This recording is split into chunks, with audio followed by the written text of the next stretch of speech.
It's the mid-1980s in a dusty Texas town, late at night, when a ragtag group of teenage hackers jokingly name themselves the Cult of the Dead Cow. Nobody sees their online pranks as a threat at first. But as they evolve, these kids develop tools that will shake the foundations of privacy, security, and democracy itself. Who are they really? And why does their story feel like a cyberpunk thriller with real stakes? Let's pull back the curtain on the cult that changed the internet. What starts as teenage mischief in Austin morphs into a legendary hacking collective.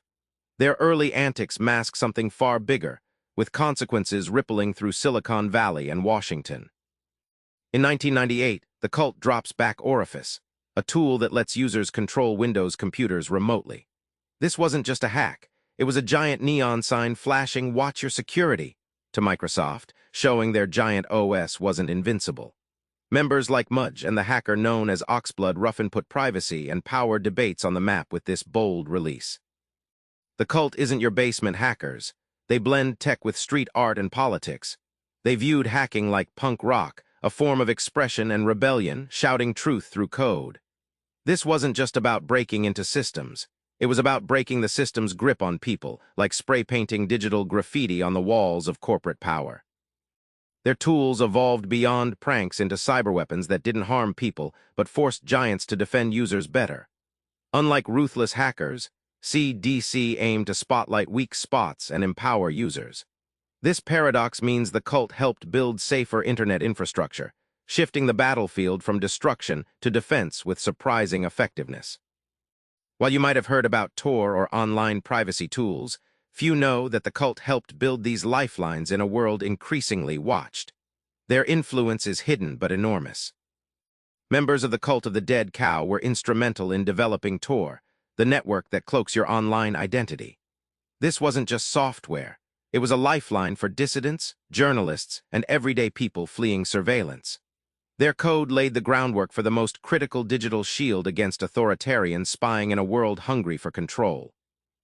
Among its ranks, future Texas Congressman Beto O'Rourke, who went from rebellious hacker to presidential hopeful. He carried the cult's ethos into politics and business, founding startups and alternative media outlets. The cult's blend of activism and technology didn't just stay underground. It walked right into the corridors of power, influencing policy and corporate strategy. Today, the cult and its successors fight hardest where democracy itself is at risk, battling electoral misinformation and protecting personal data. Like digital firefighters, they counter false fires that threaten trust in elections and the internet. Their evolved mission: stop tech tools from becoming weapons of oppression and misinformation. The Cult of the Dead Cow's story isn't frozen in the 90s. Their hacks echo in today's battles over freedom and surveillance, proving influence comes from unexpected places. The cult's Back Orifice scandalized Microsoft, forcing them to step up their security game.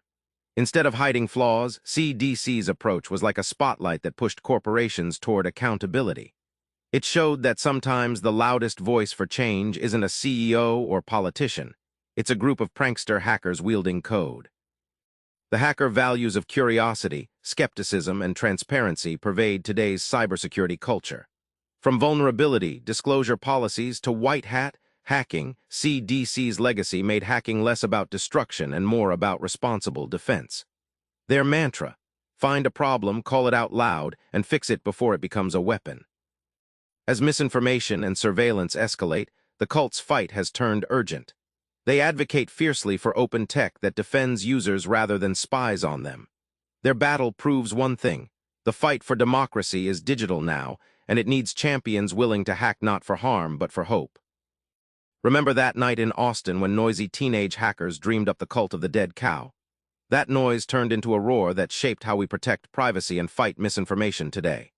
Next time you worry about your data or fake news, think like a CDC hacker: question, expose, and protect. Try this: install privacy tools, learn basic security, and champion digital transparency in your world. It's the frontline of freedom now. Subscribe for more book summaries like this one.